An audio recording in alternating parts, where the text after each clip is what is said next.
¿Qué tal, psicocuriosos? Bienvenidos a su canal. Qué bueno que estén aquí. Y bueno, el día de hoy vamos a hablar acerca de un tema harto interesante, que es acerca de la sugestión. Vamos a hablar de este fenómeno que se ve precisamente o que es reforzado de forma social. Lo vamos a ver parte por parte, ya que es un tema bastante profundo y que tendríamos que irlo desmenuzando poco a poco. Entonces vamos a empezar desde el principio, desde cuando tenemos antecedentes de este fenómeno en forma, de forma macro, es decir, en grandes movimientos. Y a partir de esto vamos a empezar a desmenuzar cuáles son los elementos que pueden llegar a generar este fenómeno en sí. Y incluso podríamos también identificar cómo funciona a nivel micro, es decir, la conducta individual. Podemos verlo cómo funciona en masas, en la sociedad, y así también podemos verlo cómo funciona en la conducta individual de cada ser. Sugestión social. Entre la influencia invisible y el eco de la histeria colectiva, la sugestión social no es un simple rumor ni una moda pasajera. Es una fuerza subterránea, antigua, capaz de modelar pensamientos, percepciones y juicios sin que lo notemos. Es el tipo de influencia que silenciosamente disuelve la voluntad individual y la reemplaza por un eco colectivo que puede llevarnos como a un rebaño dormido hacia lo absurdo, lo irracional, incluso lo destructivo. En el siglo XVIII, Franz A. Mesmer propuso curas basadas en un supuesto magnetismo animal, precursor de la hipnosis moderna. Mesmer organizaba sesiones de grupo alrededor de una cuba magnética. Los pacientes formaban una cadena tomados de las manos y él pasaba una varilla imantada rozándolos mientras sonaba música, esperando realinear su fluido magnético. Estas sesiones eran intensamente sugestivas. Muchos enfermos entraban en convulsiones o ataques nerviosos espectaculares durante el ritual. Algunos observadores comentaron que Mesmer curaba a pacientes únicamente con el poder de su sugestión. Si bien Mesmer atribuía los efectos a un fluido místico, en 1784, la Academia Francesa de Ciencias concluyó que no existía tal fluido magnético y que sin imaginación no hay efecto, es decir, que los resultados dependían de la expectativa y la sugestión de los participantes.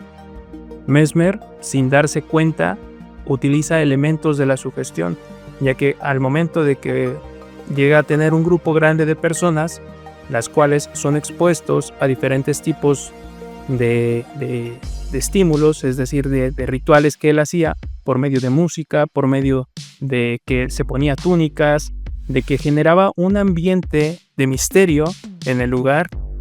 Él hacía que las personas empezaran a generar ciertas emociones y esas emociones se veían envueltas de forma colectiva. Esto es un poco, incluso podríamos también interpretarlo a partir de las neurociencias, a partir de lo que son las neuronas espejo, de cómo nosotros podemos tener empatía hacia la otra persona, y una persona que tenga cierta emoción, también nosotros llegamos a comprenderla.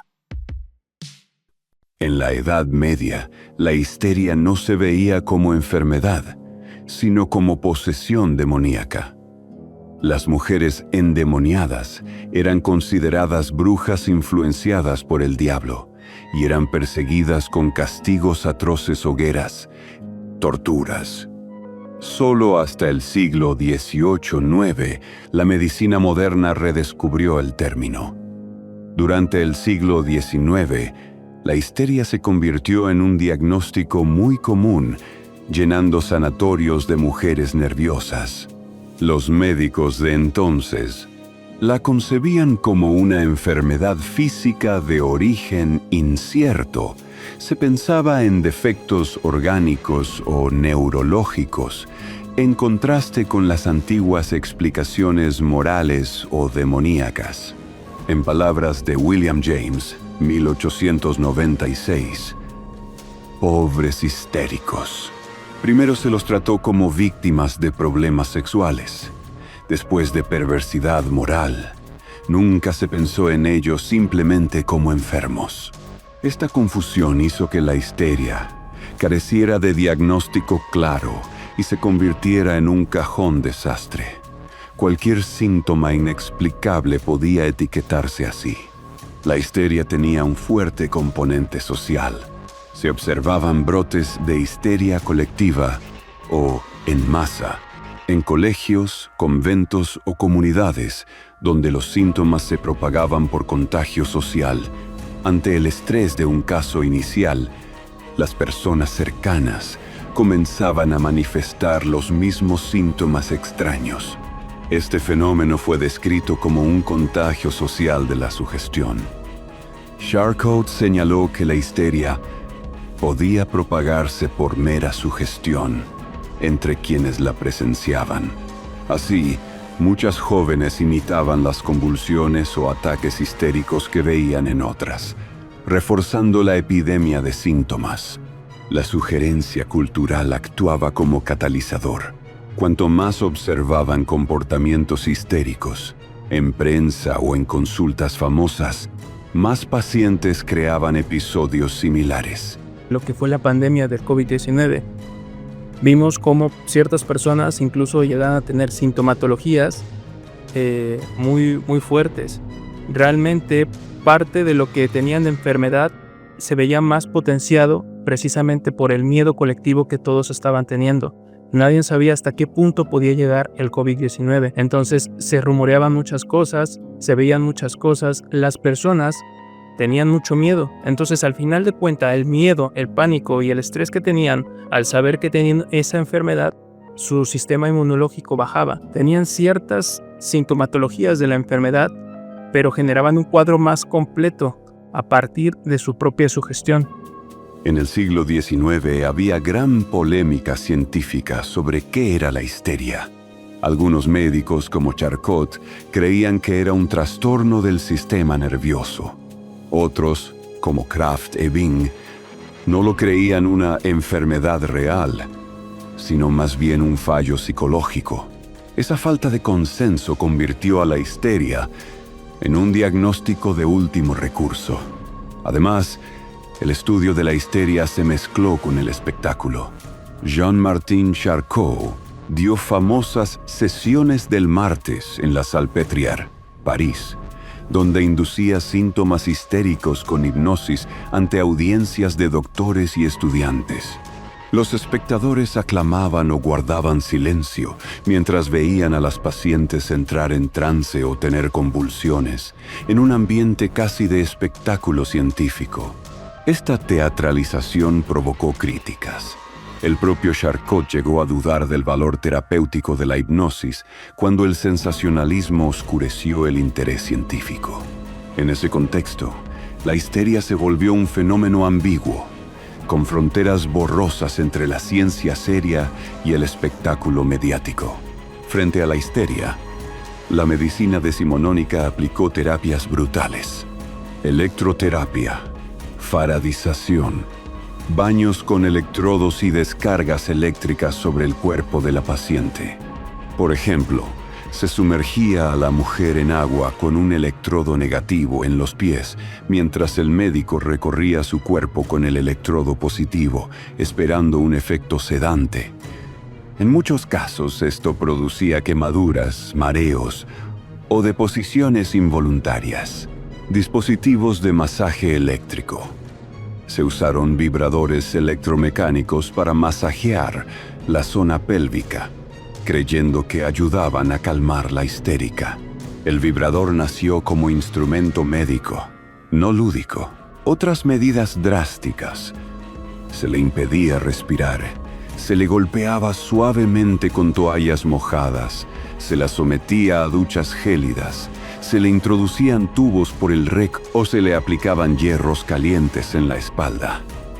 En casos extremos se practicaban cirugías mutilantes, ovariotomías, extirpación de ovarios o cauterizaciones del clítoris. Estos tratamientos hoy resultan espantosos, pero entonces la medicina carecía de alternativas y recurría a cualquier método que pudiera funcionar. Los estudios de psicología social han identificado varios mecanismos que explican la sugestionabilidad de los grupos.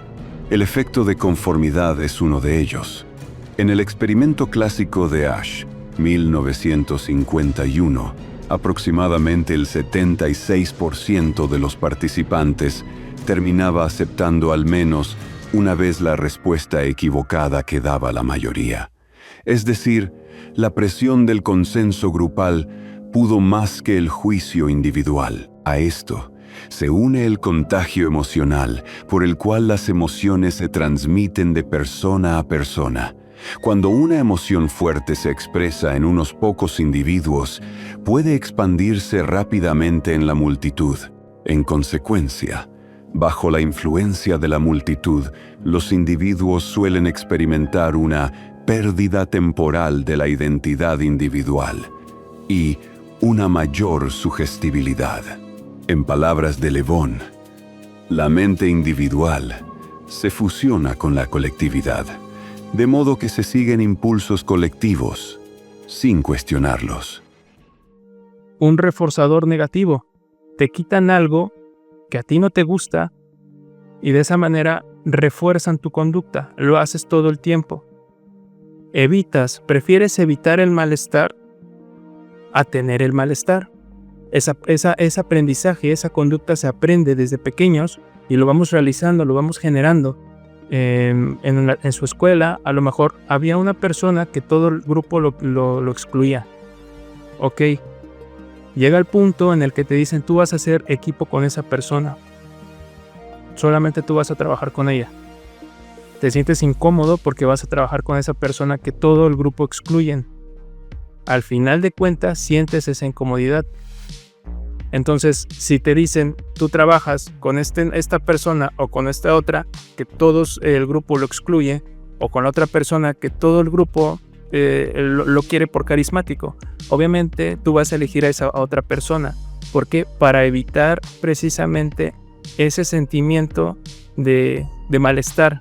Prefieres simplemente ser parte de, y ahí se quiebra la individualidad, ahí se quiebra el hecho de pensar de forma individual, y es entonces cuando ya estás pensando a partir de la colectividad. No siempre vamos a ser conscientes de lo que estamos realizando, sería muy desgastante cognitivamente, pero este es el principio del por qué sucede, cómo es que nos movemos y cómo es que las masas pueden llegar a adoptar conductas y que ni siquiera somos conscientes de ello. Los realizamos. ¿Por qué? Para evitar este malestar. Otros factores sociales amplifican el fenómeno. Por ejemplo, la identidad grupal y la desindividuación aumentan la dependencia del criterio del grupo. Estudios muestran que mientras más anónimo se siente un miembro, más tiende a seguir ciegamente a la multitud.